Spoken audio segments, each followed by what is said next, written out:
আসসালামু আলাইকুম। আজকে আমরা একটি কবিতার সামারি আলোচনা করব। সামারি, থিম, স্টোন সহ যা যা হচ্ছে গুরুত্বপূর্ণ বিষয় আছে এই কবিতার, আমরা সবই জানার চেষ্টা করব। কবিতার নাম হচ্ছে টু অটম, লিখেছেন জন কিটস। তো এই কবিতাটা ওরকম খুব একটা চমৎকার কোনো গল্প নয়, কিন্তু প্রকৃতি প্রেমী বা সৌন্দর্যপ্রিয় মানুষদের জন্য কবিতাটি ভালো লাগতে পারে। চলুন আমরা একটু আলোচনা করি। কবিতায় লাইন ছিল হচ্ছে টোটাল 33 লাইনের একটা কবিতা, 3টা পার্টে বিভক্ত। আমরা জানি যে কবিতার পার্টগুলোকে বলা হয় stanza. So this poem has 3 stanza and each of the stanza has 11 lines. 11 line করে এক একটা স্টানজা, এবং প্রত্যেকটা স্টানজায় আবার ছন্দ ছিল আলাদা আলাদা। এবার আমরা হচ্ছে মূল তথ্যে চলে আসলাম যে এই কবিতা লেখা হয়েছে কি নিয়ে। যেমন কবিতার থিম মানে হচ্ছে বিষয়বস্তু। কি কি বিষয় নিয়ে লেখা হয়েছে, বিষয়বস্তুটা মূলত কী ছিল। মূল যে বিষয়বস্তু সেটা হচ্ছে প্রিটি বা বিউটি, সৌন্দর্য নিয়ে লেখা। আমরা জানি যে আমাদের যে রাইটার, কবি জন কিটস, ওনাকে কিন্তু পোয়েট অফ বিউটি বলা হয়, সৌন্দর্যের কবি। উনি সুন্দর জিনিস নিয়ে নিয়ে লিখতেন, ঠিক আছে। তাহলে উনার যে এই কবিতাটার যে লিখেছেন, এই কবিতার সাবজেক্ট ম্যাটার বা বিষয়বস্তুকে নিয়ে বলতে গেলে প্রথমটা একটা যে প্রকৃতি যে সুন্দর সেটা উনি লিখেছেন। দ্বিতীয়টা হচ্ছে thing don't last for ever, একটা জিনিস বা একটা সুন্দর জিনিস বা খারাপ যাই হোক না সেটা আজীবন থাকবে না, এটাও একটা theme. Transient nature of nature, ঠিক আছে, মানে ক্ষণস্থায়িত্ব আচরণ, এখানে আচরণটা হচ্ছে নেচার, প্রকৃতির। তো আমরা কঠিন করে লিখি নাই, ফার্স্ট ইয়ারের স্টুডেন্টের জন্য খুব সহজ করে লিখেছি। কোনো জিনিসই বেশি দিন বা চিরকাল বেঁচে থাকবে না। Season comes and go, season মানেই আসবে যাবে, আসবে যাবে, কোনো সিজন চুপচাপ বসে থাকবে না। আর দ্বিতীয়টা, লাস্ট যে পয়েন্টটা, সেটা হচ্ছে autumn is full of ripe stops, অর্থাৎ পাকা ফলের সময়, সিজনটাই হচ্ছে অটাম। অটামের বাংলা কি আমি আপনাদের কাছে জানতে চাই, আপনারা জানাবেন।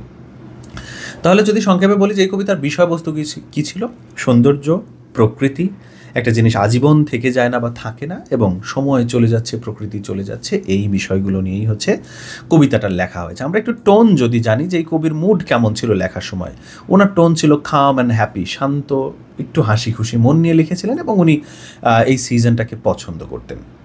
এখানে আমরা ছোট্ট একটা সামারি দিয়েছি সংক্ষেপে, এটা আপনারা দেখবেন। আমরা একটু ডিটেল সামারি পড়ব। তো চলুন আমরা ডিটেল সামারিটা জেনে নিই। This poem is about the season of autumn. আমি বেশিরভাগ কবিতা হচ্ছে সরাসরি আপনাদেরকে সামারি বলে দিই। এই কবিতা ওরকম বলার কিছু নেই, একটু কম কম, যে কারণে আমরা পড়ব। তাহলে আমাদের কি হবে, এখান থেকে আমরা কোয়েশ্চেন আনসারসও লিখতে পারবো, সামারিও জানা হবে। তাহলে এই কবিতাটা কী নিয়ে কথা বলেছে, একটা সিজন নিয়ে, যে সিজনের নাম ছিল autumn. In the first part, কবিতার শুরুর অংশে, the poet talks about how nice autumn is. Autumn সিজনটা কতটা চমৎকার, কতটা সুন্দর, সেটা কবিতার শুরুতে উনি কথা বলেছেন। হি ডেসক্রাইবস রাইপ ফ্রুটস, একটু আমরা এই অংশটা মনে রাখবো। উনি পাকা ফল নিয়ে কথা বলেছেন, বি মানে মৌমাছি, এবং সিঙ্গিং বার্ডস, গান গাইছে এরকম পাখি নিয়ে কথা বলেছেন এই কবিতায়। And it feels warm and cozy. Warm বলতে এখানে আরামদায়কও বলতে পারি, একই সাথে ওয়ার্ম মানে আন্তরিক, সুন্দর, কজি মানে আরামদায়ক, ঠিক আছে। ওনার এই যে অটামের সিজনের যে পুরো একটা পরিবেশটাকে ওনার কাছে সুন্দর লেগেছে।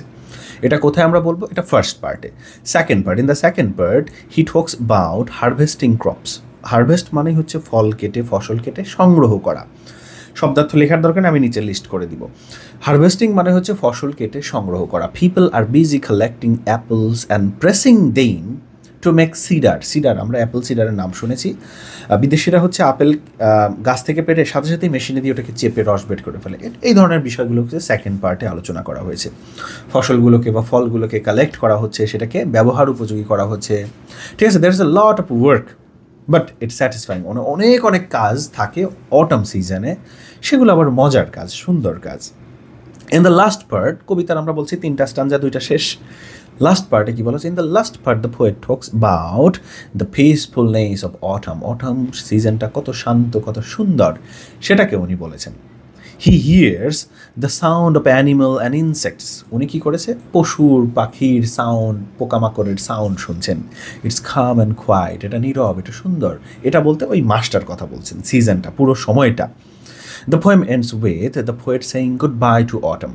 কিন্তু শেষের দিকে গিয়ে উনি একটা সুন্দর কথা বলেছেন, বিদায় দিয়েছেন অটামকে, and getting ready for winter, এবং উইন্টার বা শীতের জন্য প্রস্তুত হওয়ার চেষ্টা করেছেন, কারণ এই সিজন তো আর আজীবন থাকবে না। ভালো লাগছে বিধায় আপনার কাছে সারা জীবন থাকবে না, থাকবে না। Overall the poem is about enjoying autumn. এটা হচ্ছে সংক্ষিপ্ত, আবার মানে এতক্ষণ কি পড়লাম আবার একটু জানি যে ওভারঅল পুরো কবিতাটা কী করেছে, enjoying autumn and the good thing it brings. Autumn সিজনের সাথে যে ভালো জিনিসগুলো সামনে আসে সেটাকে নিয়ে উনি কথা বলেছেন। And it's also about accepting that autumn will end and winter will কাম।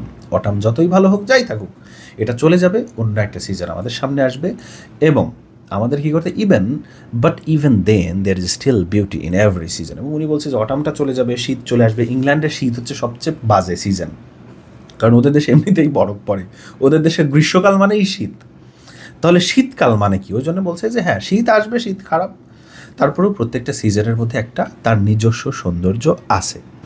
তো আমরা একদম শেষে হচ্ছে কিছু ওয়ার্ড মিনিং দিয়ে দিয়েছি, একদম সহজ করে প্রথমে ইংলিশে লিখে দেওয়ার চেষ্টা করেছি, দেন দিয়েছি বাংলাতে। আর এর কারণটা হচ্ছে আপনারা যাতে ইংলিশে কোনো একটা বিষয়কে ডিসক্রাইব করতে পারেন, তাই আমি বলবো যে একটু ওয়ার্ড মিনিংগুলোও প্র্যাকটিস করবেন। ভালো থাকবেন সবাই, আল্লাহ হাফেজ।